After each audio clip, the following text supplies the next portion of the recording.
Welcome to Mapping the Self. I'm Selena Garofino. Know thyself was carved into stone at the entrance of Apollo's temple at Delphi in ancient Greece. Scholars, poets, philosophers have debated the big questions around what it is to know yourself for thousands of years. I invite you to join me for conversations with artists, creators, scholars, spiritual teachers, writers, and humans of all walks of life to discuss these big questions together, to engage in a dialogue around what it is to live fully, to map ourselves, to know ourselves, to grow our compassion and listening, and to explore together our highest possibilities. Welcome. Welcome back to the show. Today's episode is a conversation around the use of psilocybin for personal growth, for mental health, and healing. There is a trigger warning on this episode as we are talking about addiction. We are talking about depression, anxiety, and other topics that may be sensitive for some listeners. I also want to say there's a lot of discussion around SSRIs, antidepressants, and anxiety medication. And I want you to know that I fully support you using whatever tools are improving your life and making you succeed and be the person that you want to be. Sometimes we need these drugs to support us. There is also talk of people going off of these medications, and it's really important to note that you should never, ever quit a medication without speaking to your doctor, psychiatrist, your licensed professional. It is really important that you don't just stop medications without the care of a licensed professional. So with that, I hope you enjoyed this episode. Welcome back to Mapping the Self. I'm really excited today. We have Erika and Eric. That's not confusing at all on the show. It's confusing to us too. We get confused with each other sometimes. Yeah.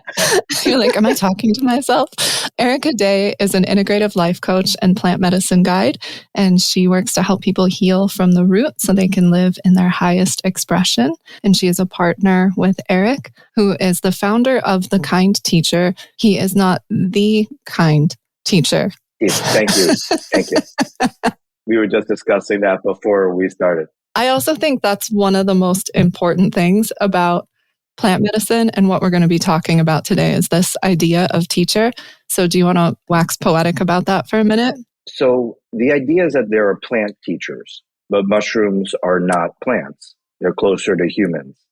So just as an idea when I was trying to come up with a marketing name, The Kind Teacher sounded closest to plant teachers, basically.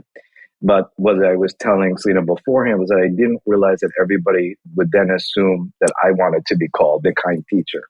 And so many people say to me, thank you, kind teacher. And I'm like, well, I'm not the kind teacher.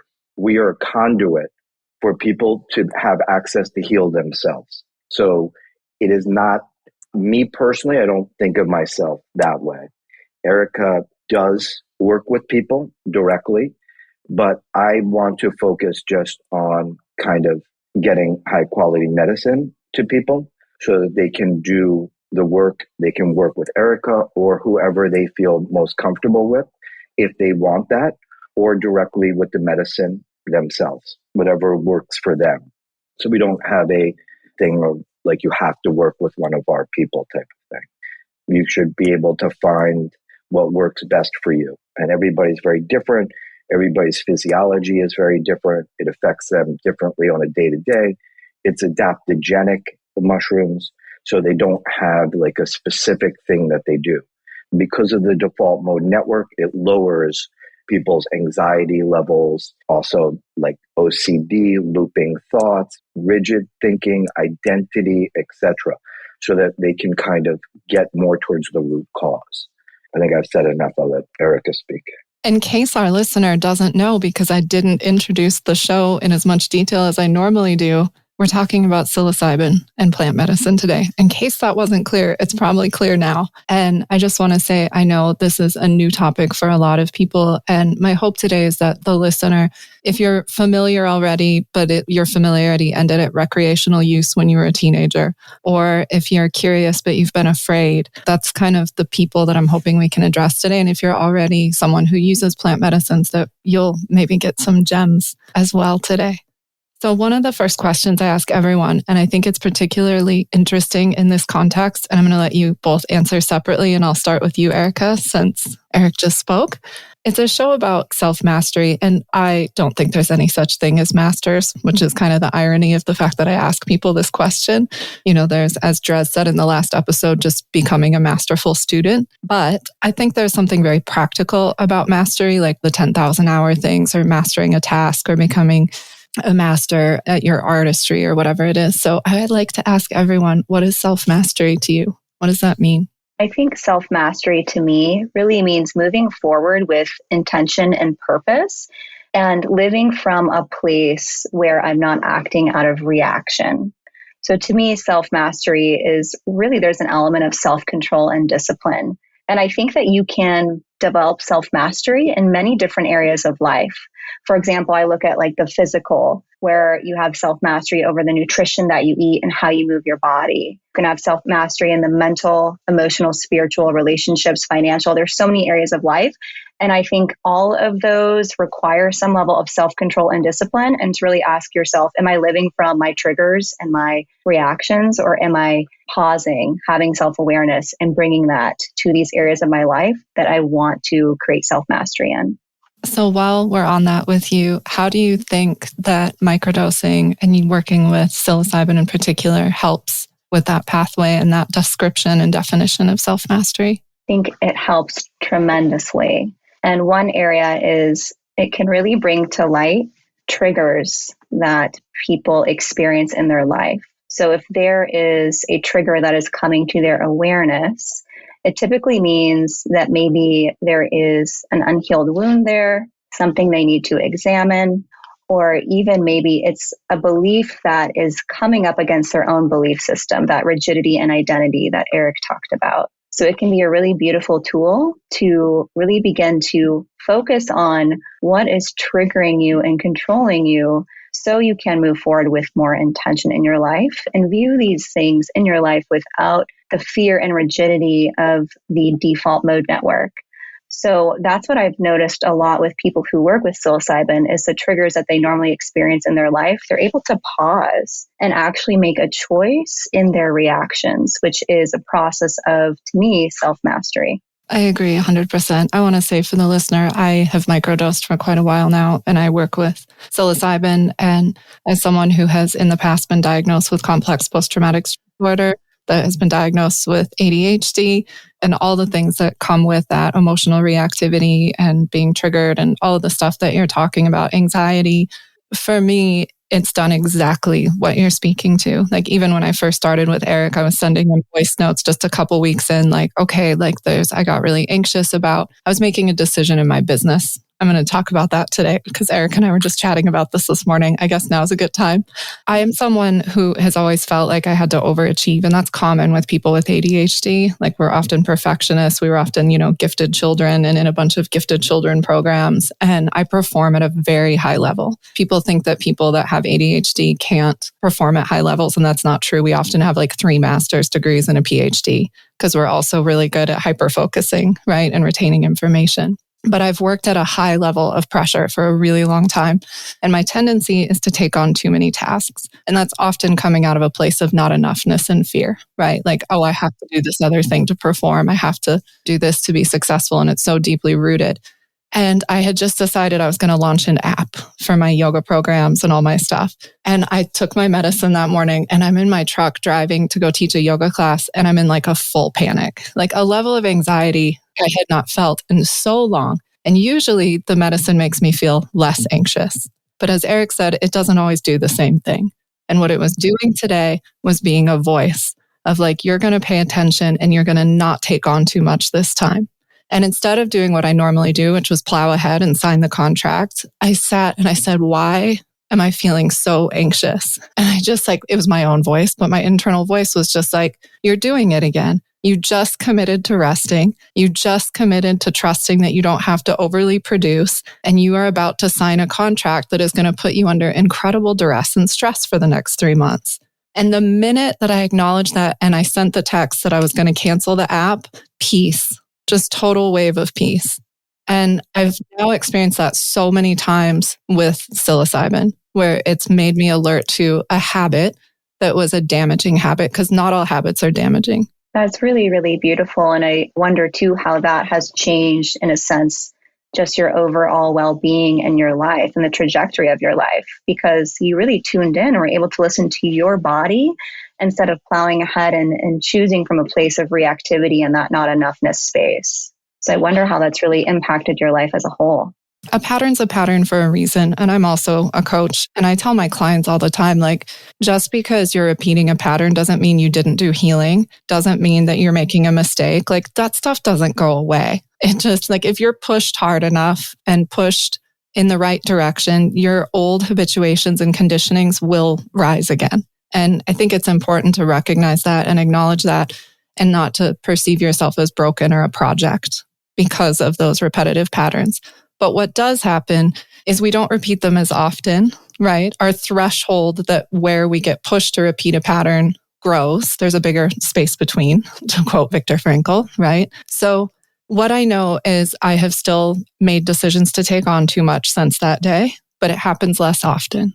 I notice it quicker when that low-key anxiety is rising, where I'm like, oh, I'm about to say yes to something I shouldn't. So there's a deepening of listening to that internal wisdom, but I won't say that it was miraculously cured all the way, but it's tremendously changed things. Like, I'm resting more, I'm catching it sooner. And interestingly, I'm not making less money. You told me it was okay to be personal. Yes, go for it. I also remember you mentioning the fact that you came from a situation that you always thought you kind of had to overwork. And to me, what's interesting is that some people would say, oh, the medicine or the psilocybin is making me anxious. But really what was happening was that it was highlighting for you an area of your life that you need to examine. So if you could just address that, and what I remember you talking to me about is this, how you came from a place where you thought that you had to be earning more money and be working, so to speak, all the time. I talk about this with my clients a lot because people will come to me that have started using psilocybin and they'll say it's making them tired. And I'm like, no, it's not. You're exhausted. And it's just not letting you ignore how exhausted you are anymore. And it's similar to me to frame it with a metaphor. Like, when you start a meditation practice or a breathwork practice, you often think that it's making you anxious. And that's not true. It's just you were already anxious and now you're sitting quietly and looking at it. And it's a very similar thing with the medicine. It's highlighting something that's already inside, and it's shining a light on it in a very spacious way and in a very gentle way. But it's putting the mirror up in front of you and it's asking you to look at it. So now whenever anything comes up with medicine, for me, it's a question immediately. Like, it's an immediate, like, what is that? What do I need to understand right now? And everything else drops. Whatever else I was thinking about, it's a moment to get very quiet and ask myself, like, what is this? And what do I need to give myself in this moment? And that, I think, is one of the big gifts of this medicine. So Erika and I were just talking this morning, and I'll let Erika speak about it, but also we were discussing about how triggers come up and that they're really an opportunity too, in that same kind of highlighted way that we were discussing. But I'll let Erika talk about that. The way I view it is, a trigger is something that causes a level of cortisol to rise in our body, or stress. It colors our reality with this fog, in a sense, to where we can't interact with the people in our life or the situations that are happening from this place of groundedness. And I think a way to really look at where we need to heal is to, when we are triggered, to me, that is an area to explore, right? Maybe there's a deep wound there, or something we haven't healed from, or kind of like I mentioned before, maybe a belief that's coming up against our own belief system. And I think often if we're reacting from a place of triggers all the time, it can become just a habitual pattern. So Eric and I were talking about how I really view this map to healing as really taking a look at these triggers and asking ourselves, what's the deeper root cause here? Is it this enoughness that I'm feeling?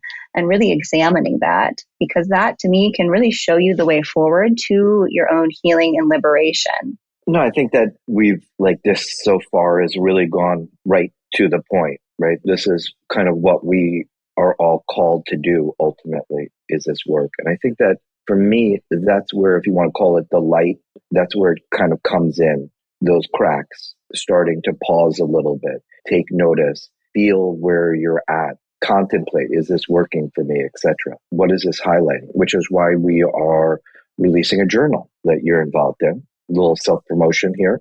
And that's why it's so important during the microdose process that you journal to see what is coming up, those highlights that we're talking about, right? So that you can really be effective with it. So for me personally, like I was saying at the beginning, this is really a journey of inward journey of self-healing that we all have the capacity for. And the kind teacher really means that you have that. You should be your own teacher, your own guru, your own doctor. There's this idea in Western medicine that you go and you see somebody with a lab coat and they tell you what you're supposed to do and you're fixed somehow. But we all know that that doesn't work, that we do need to see, okay, this is what's coming up for me right now. And for me personally, it's very important what I call stay in the medicine, meaning to extend out what we've learned from the microdosing and macrodosing, and to listen to what the medicine wants from me specifically, and to stay in that integrity. And I think too, like these triggers that we have, often there is a story or a narrative behind it that we can get looped into or stuck into. And so sometimes it's really important, I think, to examine these triggers and then notice the narrative behind the story and ask yourself, is this really true? I used to have that, for example, I would get triggered if I was doing a workshop with another coach and they would get more positive feedback than I would, or something along those lines. I noticed that I would feel like, oh my gosh, I'm just not good enough, or the shame would bubble up. And I noticed that I had this wound there. And to me, it didn't mean that I'm not a good coach. It's just some people find healing and they resonate with somebody else. And so for me, instead of getting stuck in that story and narrative, which would color and impact my whole day, then you can get into these looping thought patterns, and then it changes how you interact with your loved ones. So it really lets you examine the stories and ask yourself, is this true for me? And then you can pause and choose differently and determine how to integrate that into your life. It's really important. I was just talking about this with my advanced teacher trainees last weekend, that I tell students all the time, anyone who's ever had a yoga class with me has heard me say it takes a human heart to create meaning.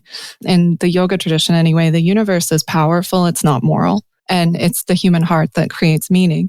And when we think about it that way, what meaning you're creating that is useful and helpful, perfect. But where you're creating meaning that is damaging, then we get to pause and ask, what else could that mean? When I send Eric a text, this didn't happen, by the way, but I send Eric a text and he replies really abruptly to me and I go, Eric hates me. Eric's decided he doesn't like me anymore. Eric doesn't want to work with me anymore. Well, what else could that mean?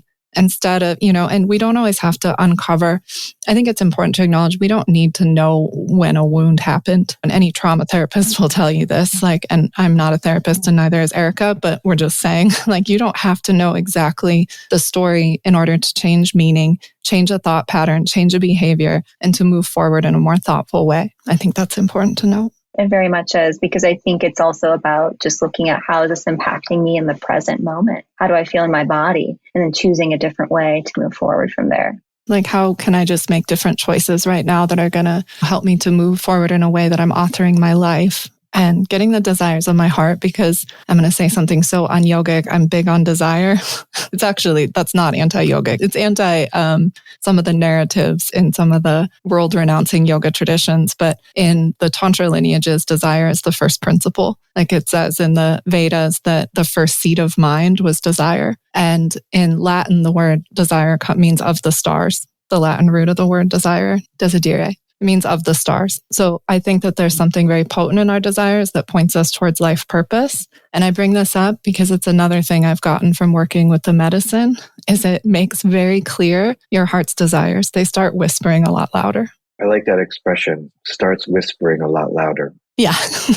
I find that when I'm creating, it's sometimes the quieter voices, not the ones up front, that are actually the most helpful somehow. And through yoga or meditation, medicine, whatever is working for you, those quieter voices can come to the surface a little bit more. At the risk of triggering someone, there's actually even a Bible verse in the Torah, as well as in the New Testament, that says the voice of God comes in a whisper. I'm not sure who that's triggering, but too bad. That sounds of truth. And I also find when working with the medicine, it's as if my intuition increases. And I think that's also in line with the whisper of the heart. It's just sometimes I just feel I inherently know what I need, where I need to go, and my heart's desires do come forward. So I do find there's this element of intuition that can also arise when working with the medicine as well. It's completely heightened, and that builds confidence, because the more that you find your intuition being on point, that it's proofed and you're like, well, that was true. Well, that was true. Well, that was true. Your confidence grows so much in listening to that inner voice, which then translates to the way in which you show up in the world in really profound ways. To me, it's also a bit of the repetition where you're showing up for yourself constantly, that my intuition gets stronger as well. It's not like a one-time strike of lightning type thing. Like the more you do something, the more that intuition kind of also, and those quieter whispers as well, come to the surface. Yeah, well, you're sensitized to it, right? I don't think it's that it was ever not there or not speaking or not present, but I'm a somatic coach, and we stop listening to the sounds of the body, the voice of the body. We stop listening to the intuitive voice because we live in a Descartesian culture that tells us to listen to our head, even though it's literally the last thing to know. It's the last to know. The body, the belly, abdominal brain knows way before you formed a thought about something.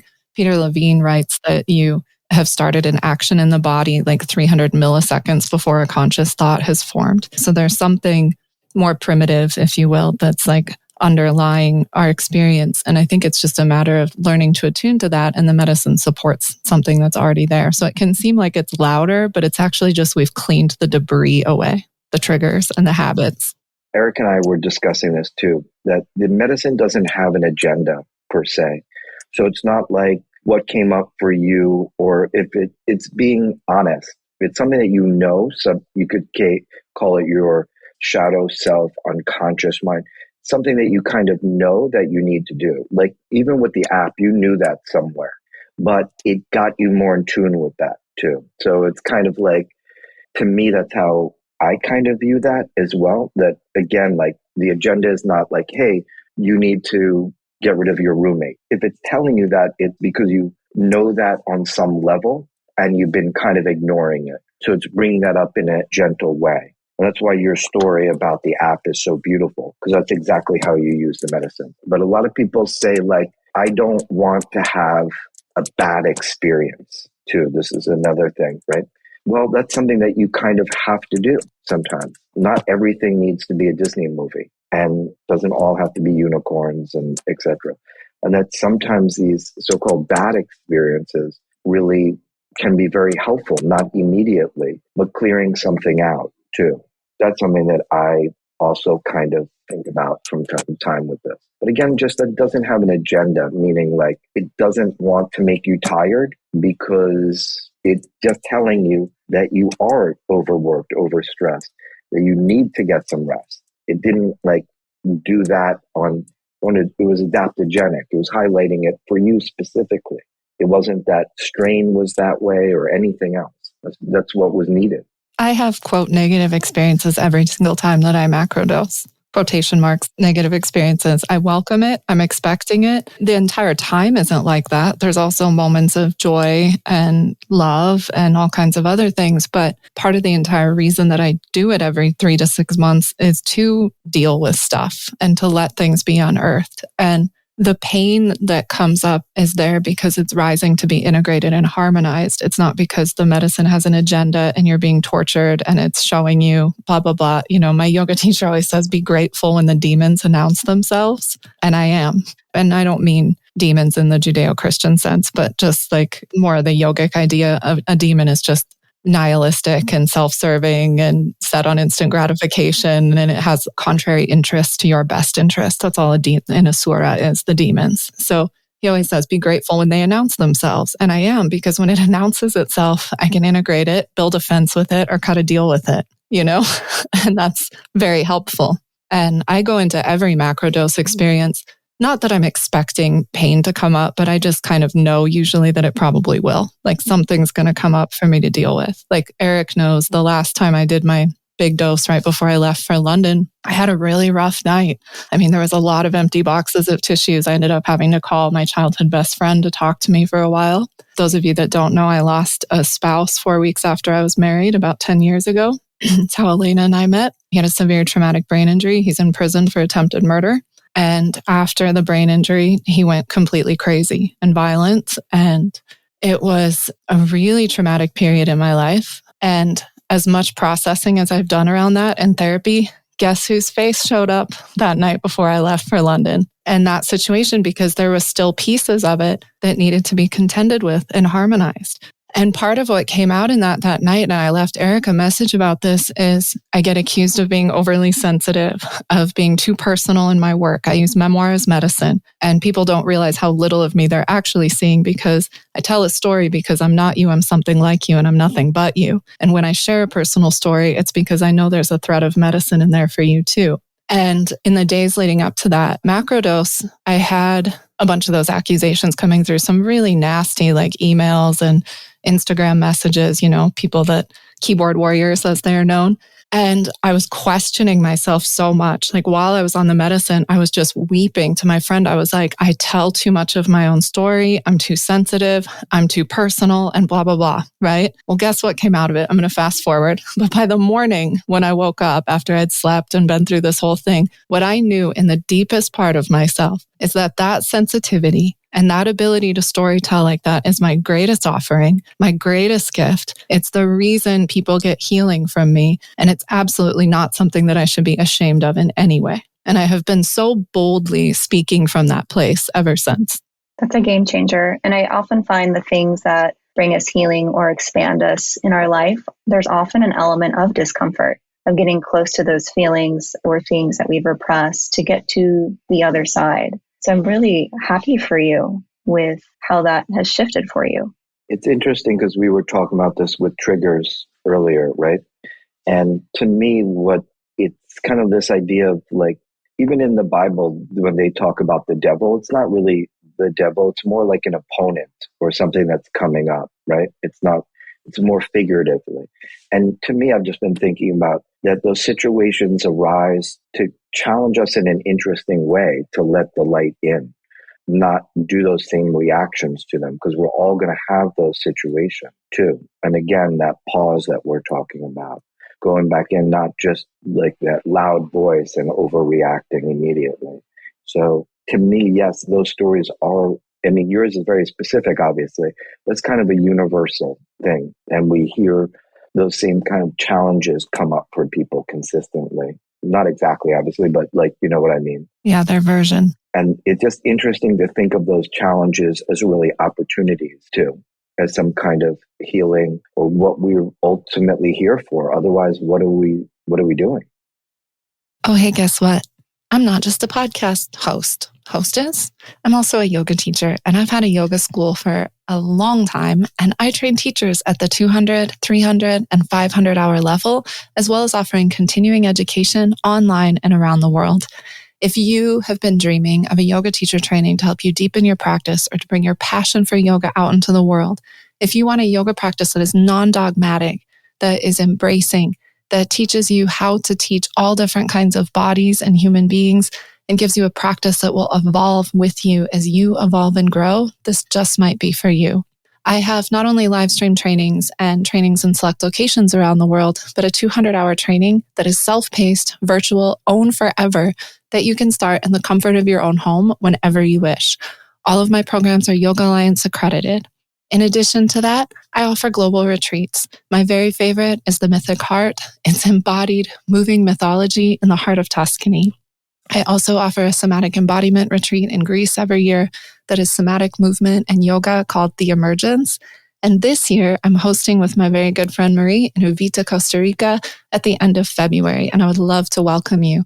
Put in the code Mapping the Self for a very special discount on your retreat or teacher training experience. I hope to see you on the mat. I tell my students all the time, never waste a good crisis. Like, I'm not advocating for pursuing chaos or trauma as a lifestyle, but never waste a good crisis when it comes your way. And I think life is just full of challenges. That's the work that, even with the medicine, I think it just helps me personally to embrace challenges in a different way than before, because challenges are just part of life. They're not going to go away. Exactly. And that's the thing about this triggers conversation and this like healing wounds conversation, because yes, that's true. And we never stop that work. And so if you come at yourself as a project or a problem to be solved, and you think that there's an end game to this, you're going to suffer a lot. because you're always going to feel like you're falling short. And the reality is you're going to lose someone you love. You're going to get your heart broken again. You're going to lose a job. There's going to be like significant world events that are traumatizing and heart-wrenching. It's all part of the beautiful and brutal experience and gift of an embodied and human life. And like the medicine, it's not like, oh, I'm going to do the medicine so I can get whole and heal myself. It's here's a tool to support me that is gifted to me by this heavenly host, the planet that we rest on. And this is another tool that's been given to support me through this brutal and beautiful experience of an embodied human life. Sometimes people ask us like, well, what happens after I do a 90-day protocol? And the question is really if it's serving you. So there's different things that you can find that serve you. Yoga is very helpful, meditation.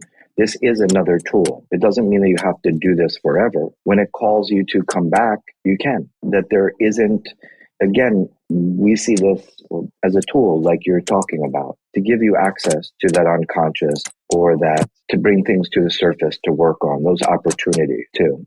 And the medicine does it in such a gentle way. It's like Elena described it this way as well. It's just this very spacious opening, just this real sort of tenderness around things instead of it getting like shoved in your face, or it's not exposure therapy. Like maybe it sounds scary the way we're talking about it, like, oh, your stuff comes up. But I want to really clarify in my experience and my experience with all of my clients, it's gentle. It's like a very tender, gentle, kind. Exactly. Hence the name. What I came out of Elena's last retreat was that what I took for myself that I like triple underlined in my journal was it's never a good idea to be hard on yourself. And what I've learned personally also from the medicine is that I grew up in New York City under a lot of pressure. I had siblings that had dazzling intelligence, and everyone was always like asking me like, what are you going to do with yourself kind of thing. And I was always like an artist and quite, I was always a bit esoteric and unusual. And that kind of pressure that I put on myself, I started realizing that I also treat other people that way.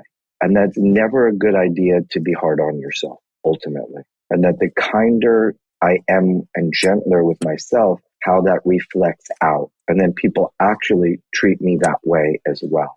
So that was like one of the big lessons from macrodosing that I've personally taken away as we're all telling our personal stories. I think they're important because, well, we all know stories break shame. Stories remind us that we're not alone. Yeah, it's medicine. We really just dove right into all of the like heart of everything. And I think that's wonderful. And just because we don't have 3 hours, who is this for? Let's like talk a little bit about like who is microdosing for? Who is this useful for? Who maybe needs to be careful because there is an element of that. Like, let's just talk a little practicality stuff. And I'm aware that they can get all that through consultations and stuff. But for listeners who are afraid or who are like, well, maybe that's not for me. Like, can you guys share a little bit about that part of this? For people who are afraid, it's best if you kind of talk with Erika. When my thing is always boils down to put on your big boy pants and do it.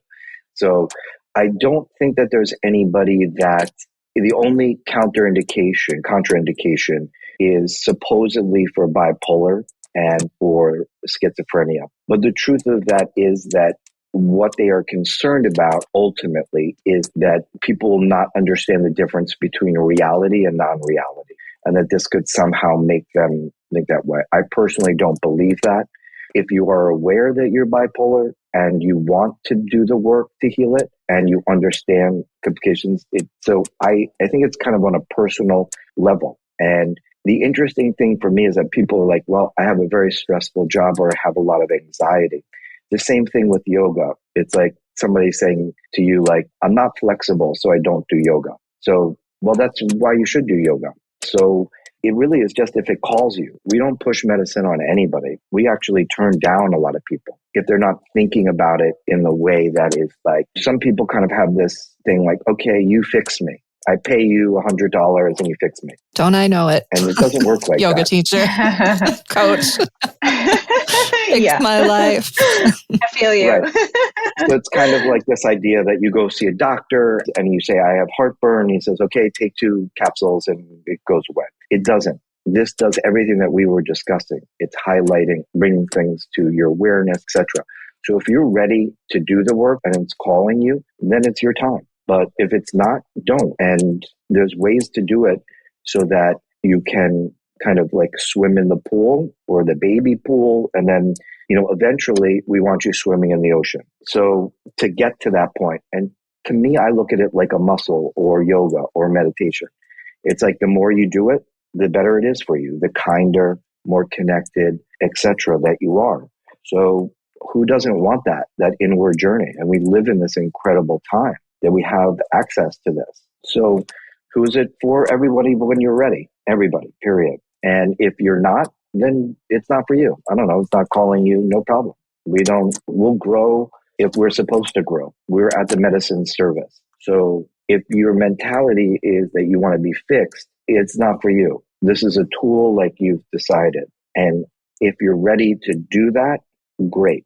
If you're not, no problem. And it's going to meet you partway. It's not going to do it for you. So just to clarify too and reiterate that point, like if you think you're going to take the pill and then your anxiety is going to go away, no, you have to, just to use my silly example again, you have to stop and go, why do I feel so anxious? What can I do about it? What do I think? What do I feel? What do I need? What's rising? Why am I so exhausted? Oh, because I'm practicing exhaustion. How am I going to meet the medicine? It's not going to do it for you. And I know you've said to me when you were doing some training with me that like it's too much heavy lifting for the medicine if someone's like abusing alcohol and not exercising and not eating food well, and maybe talk a little bit about that. Yes, and then I'm going to let Erika speak because I don't like to just mansplain everything. But so there's, the heavy lifting. Basically, if you're not exercising your body on some level, then your anxiety is going to go up.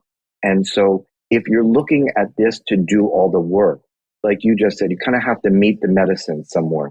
You need to have all the things that you know that you're supposed to be doing for your mental health, you should be doing. It's going to only help it. Yeah. It's more of a process of showing up for yourself consistently to want to do that work. And then at a time, reflecting on it, see what's been highlighted, what you can put into action. So to me, it's a mindset that is the issue. But psilocybin enhances the receptors. Cannabis is dulling the receptors. Alcohol is dulling the receptors. SSRIs are dulling the receptors. SNRIs are dulling the receptors. So it just makes it so that it's harder for it to be as effective. We then have to kind of figure out what is your dose so that it's effective for you. And that's just trial and error. It's not like a chemical where it shows up the same way. So it's like, even if you had the same glass of wine every morning, it's not going to have the same thing depending upon how you slept, your physiology, et cetera, et cetera. That is definitely part of it, but I will let Erika expand. Well, yeah, I think what Eric was mentioning, sometimes it seems that there's other layers that need to shift first in order to really access these parts of yourself that are blocked. So like what Eric is mentioning, even with movement, what kind of food you eat, how you treat your body, some of those are really important practices to have in place even prior to working with the medicine. And I think something too that we've seen is it's specifically also really good for people with anxiety, depression, PTSD, triggers, trauma. We have so many people that are able to titrate off their pharmaceutical medications, from anti-anxiety to pharmaceuticals to antidepressants, to where they can feel in their life again. They feel joy. It's like it expands their capacity for joy and happiness and what's possible for them. So I think also that is something that if someone's out there really struggling with anxiety or depression, it just creates these changes in the default mode network of our brain. So we can work with what's coming up without that fear and anxiety that's normally present in our day-to-day reality. And there's a ton of research coming out about the things that Erika and Eric are talking about. Maybe we can put some links in the show notes to some of the research. Sure. I mean, the truth of the matter is that it's a crime against humanity that's not more readily available to people.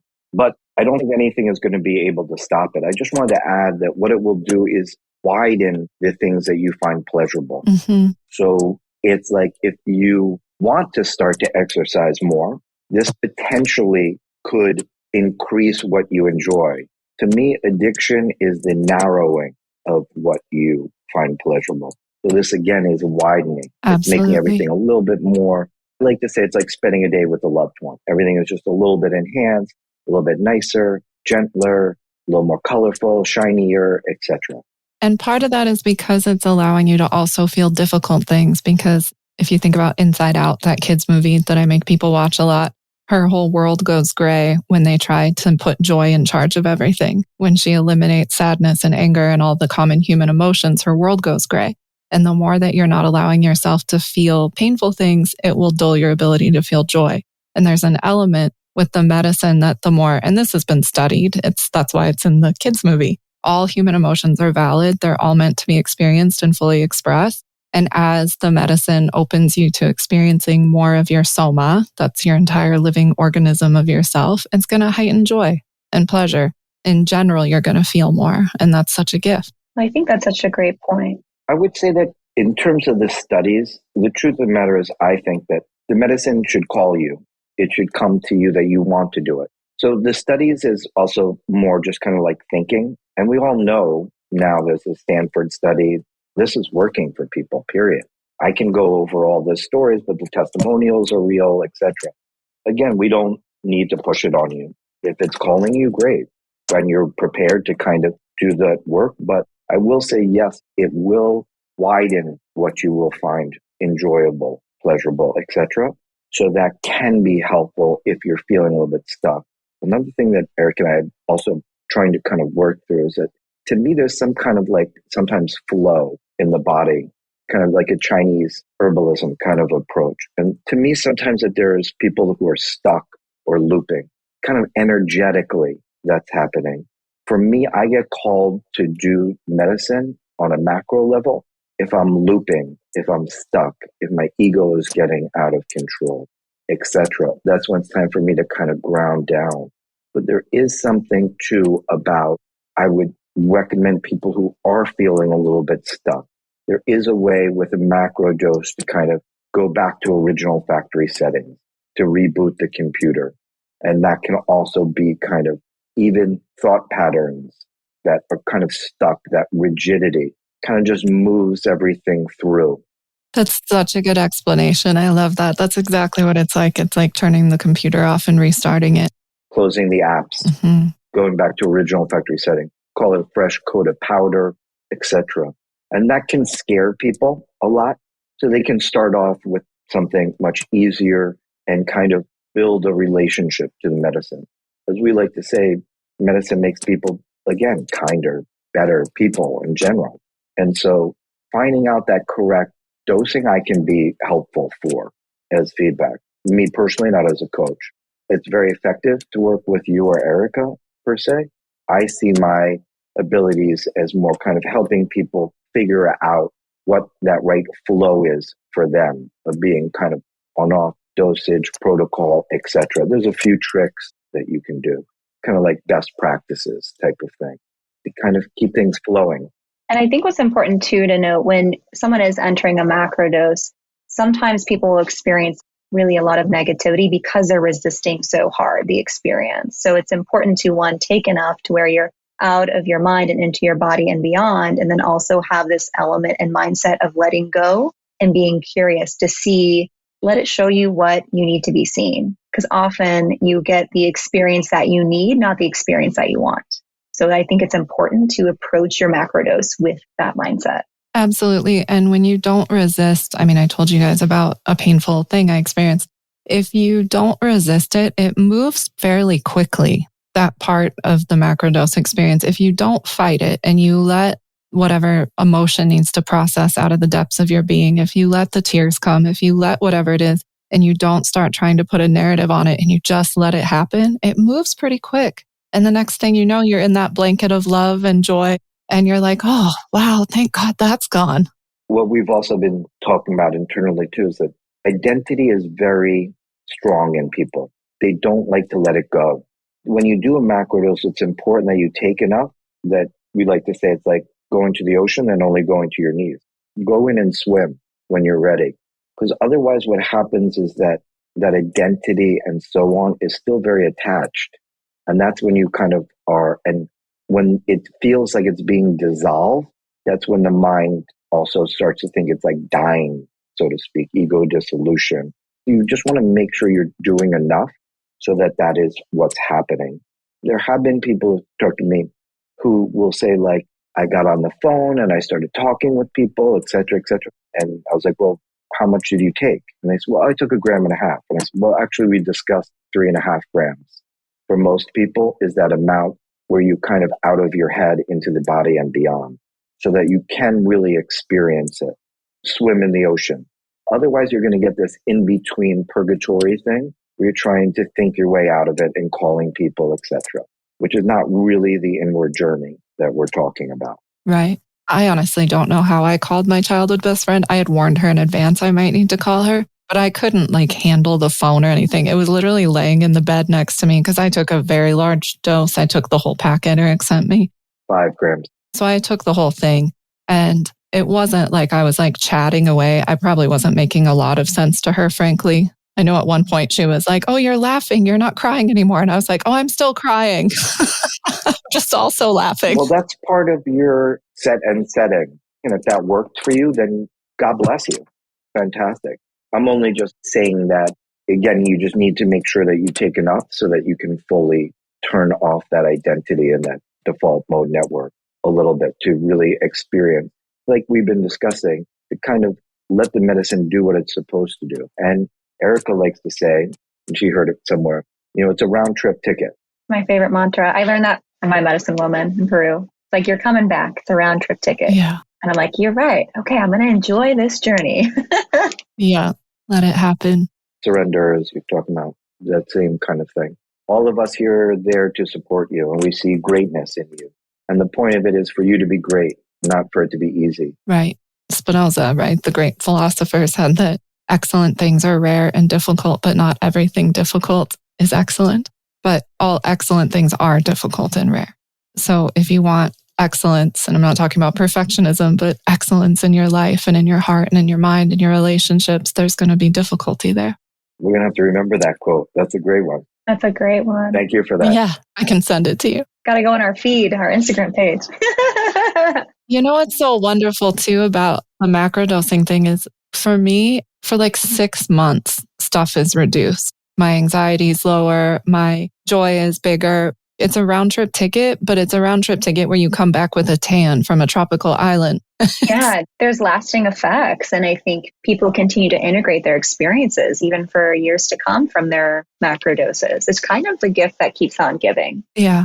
I do like to say that it is a bit like yoga, right? So in the sense that if you went on a yoga retreat, you come home, you still want to do yoga. You don't want to stop doing yoga completely. So to me, it also kind of keeps you in the medicine longer if you microdose after you macrodose. So it's like continuing a meditation practice, exercise practice, or something like that as well. And I also think, and you can disagree with me on this point, but I don't know what you'll say, but I'm going to say it.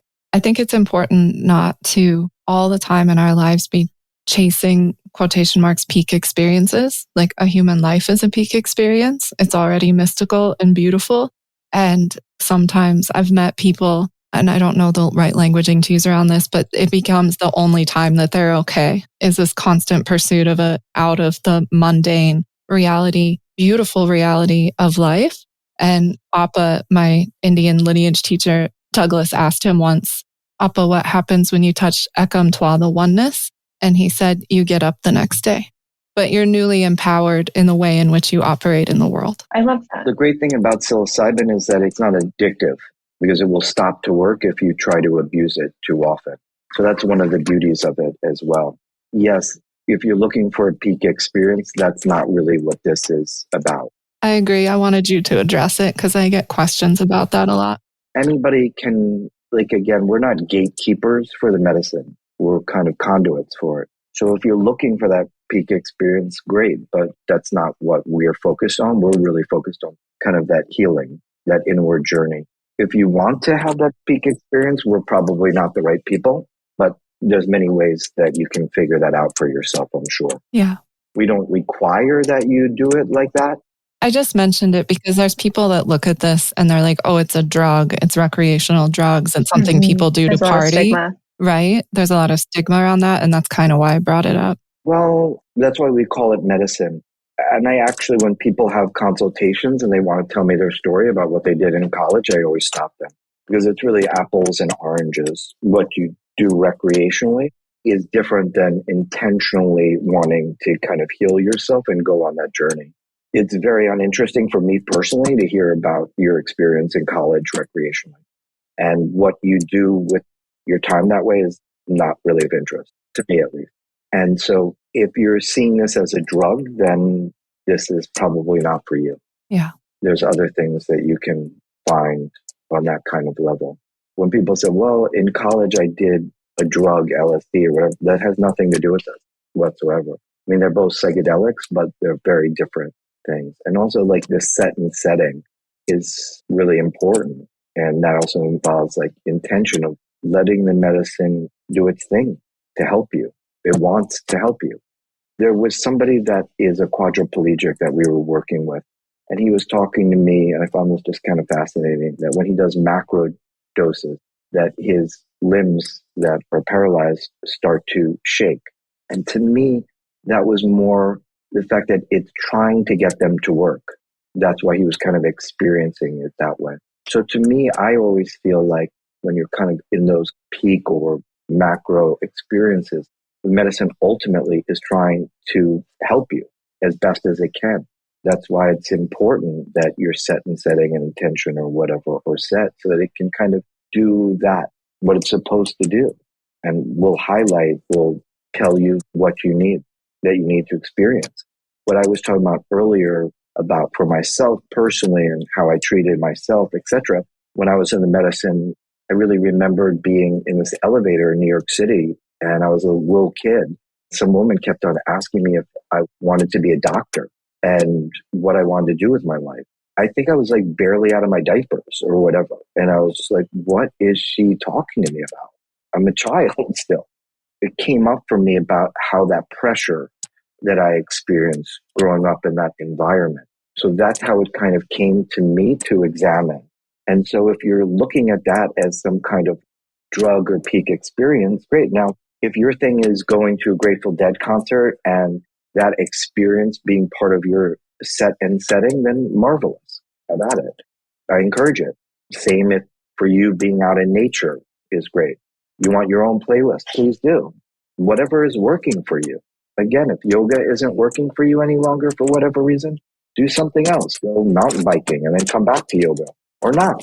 Same with the medicine. Dogma is not helpful. Getting dogmatic about our healing practices, or this is the only thing that worked, or it used to work, why doesn't it work now? Like, we have to let things evolve and move seasonally in and out of our lives. Mm-hmm.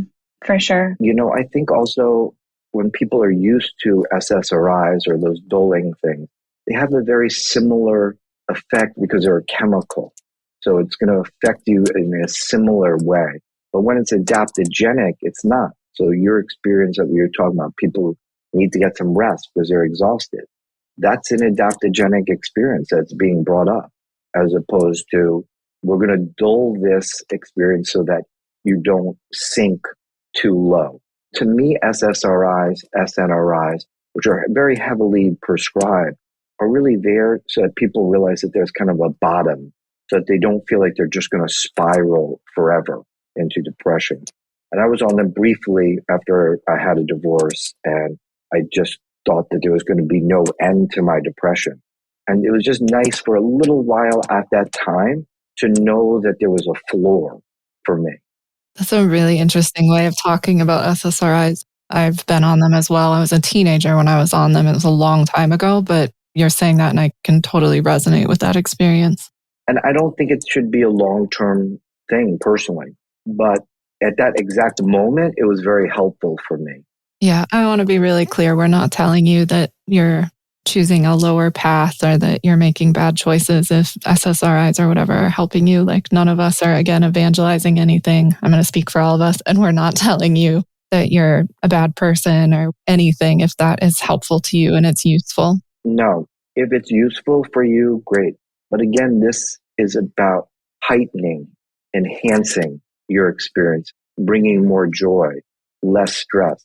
My only point of bringing that up was just that there does seem to be this thing where people are not getting to the root cause And it's very easy for a doctor. They have 20 minutes with you. They don't want to go through everything that we're discussing right now. And it's very easy for them to give you a script. My personal feeling, not that you're a bad person or anything else, it's just that they're overprescribed. And what happens that I have experienced is just that once you start on one of them, then you need your balancing that you do naturally starts to get out of whack. So you start to then need an anxiety one, a sleeping one. Libido's affected. It becomes like this endless thing. Right, where it's kind of all out of balance. To me, that's why the macro is like a reset. That's what I was talking about, flow. There's something to that where then it's like you can now reboot it in a way. If you are finding your SSRIs effective for you for whatever reason, please. Yeah, we don't judge. No, whatever is working for you, we encourage. My many years of public teaching have taught me that I have to be really careful to say what we're not saying is, because there's always somebody that grabs onto one sentence. Yeah. I love this contrast that you're making over and over again between bottom, like low depth, bottom of the pit, and then trying to open up and widen experience. Like I think get the comment about addiction being I'm trying to numb and find the bottom versus I'm doing something to expand and to open. It's such a really beautiful juxtaposition that has been threaded through this. Neurologically, an addiction is, again, it's narrowing. Like I only find pleasure doing cocaine, basically. Then it becomes self-fulfilling because that's all that's working, basically, right? And it's now smaller and smaller, as opposed to look at all these other things that I can find pleasurable. Yeah. Hopefully yoga, hopefully something else. Yoga, running, hiking. And I think touching too on the Kind Teacher, we are just available to support anyone who is called to work with the medicine, because I also think people heal in different ways. Maybe that is SSRIs and the typical therapy route, or maybe that doesn't work for some people. We are just a different option to explore. If somebody has been trying the same thing over and over again, they're not seeing what they want to see and they're ready to take action in their life and really move forward. I mean, we are just a different alternative to explore. So we're not saying that all these other alternatives are bad. I just think everyone's so different and we all can heal and move forward in our life in different ways. Yeah. I'm very sensitive to medications. I'm just a sensitive person and I'm very sensitive to medication of any kind, even like when I need to take an aspirin or something, I don't need much. And like, I don't want to go on ADHD medication because I know how that will affect me. I've taken those pills before. And for me, working with the microdosing, I can get my work done. It puts me in a state of hyperfocus, which anyone who has ADHD or knows about it, like the microdosing puts me into a state of hyperfocus. I can write, I can answer my emails, I can do low dopamine tasks that are often really difficult for me, like physically painful. People don't understand that when you have ADHD, it's not just, oh, I don't like doing those tasks. It like hurts. And when I microdose on days, like I save a lot of my boring low dopamine work for days that I've microdosed, which might sound funny because everyone's like, oh, it makes me more creative. Yes, but I don't need anything to be creative. I already live in that realm.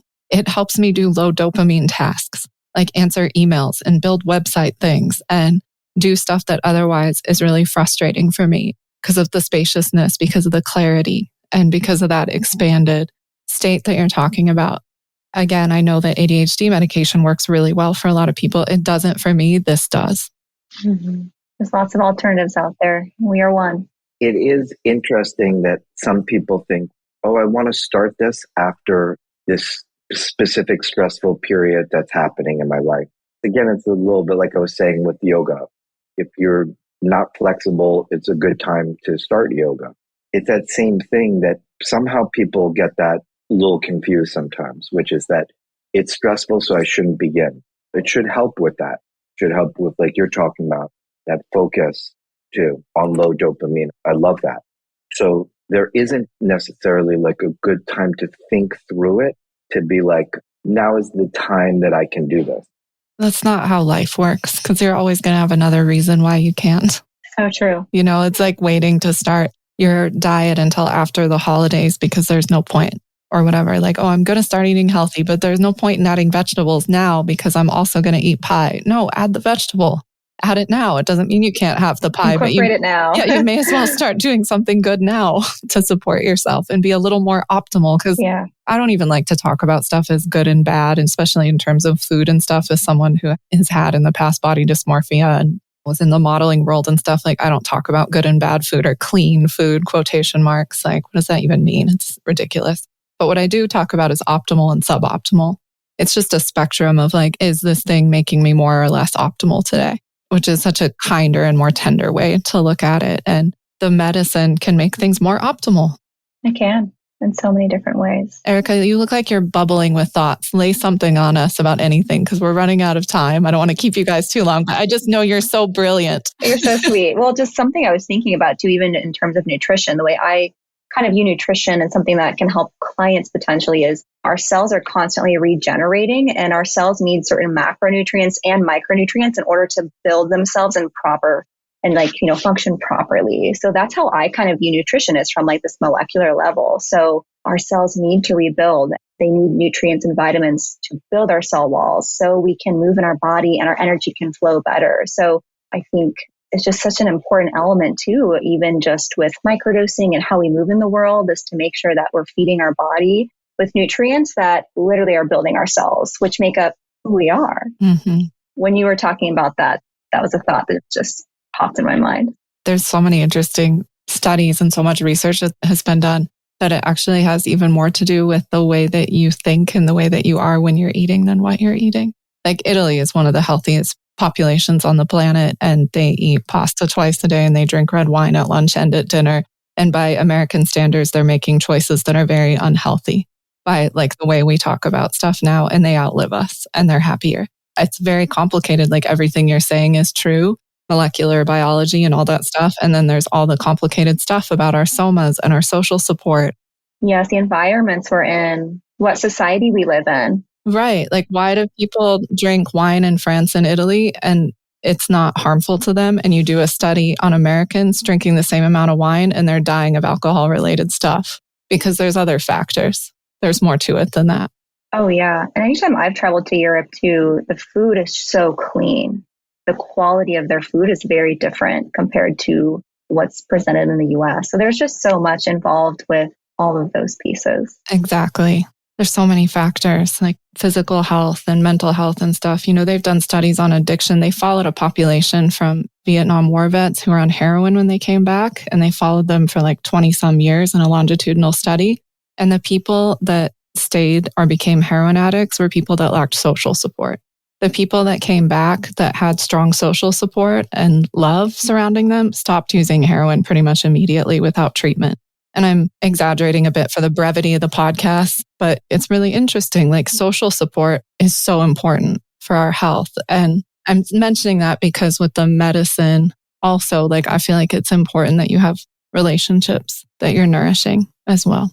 Yes. And I think, this ties really into the journal that we've created. We've created this 90-day journal that aligns with working with the medicine for 90 days. One of our standard protocols is working with it over a span of 12 weeks. And the journal actually goes into those elements of like physical, emotional, mental, social, and really starting to ask yourself these questions of, do I surround myself with nourishing people? Because healing is an individual and a collective act. So we're really excited to launch this journal, and it's going to be free as well. And Selena is part of it. I am. I'm teaching some yoga. Supposedly. She still needs to hand it in soon. Filming this week.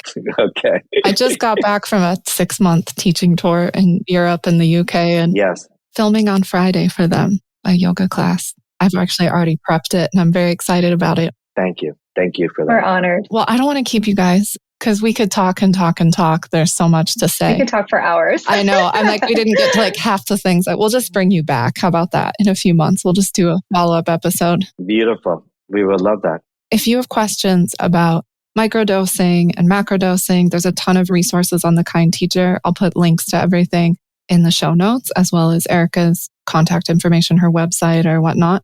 You can find them both on social media as well. Of course, brilliant resource. And we're here to support you. And again, this is just another option in another way. Both of you, why don't you give us your closing remarks?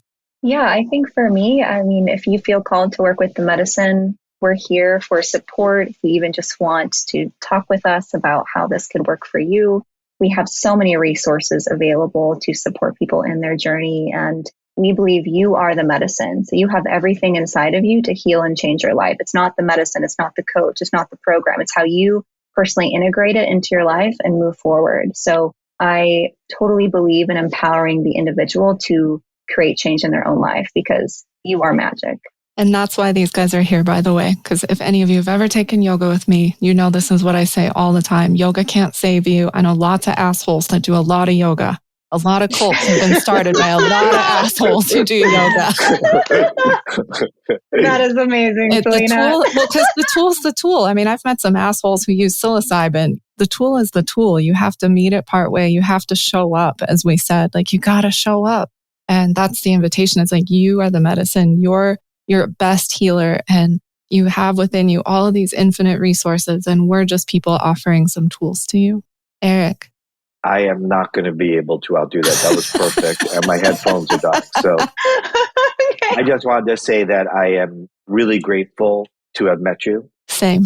And I think that you're doing incredible work. Back at both of you. I'm just very grateful to have met you. And your understanding of the medicine is also really amazing. And I hope that one day you will feel the calling to be more involved with us on some level. I already feel it. We just haven't had a chance to talk. Yeah, we'll have to figure that out. Yeah, you'll have to head European operations when you move there. I don't know, because you're moving to Europe. I am moving to Europe, but I'll be back to visit a lot.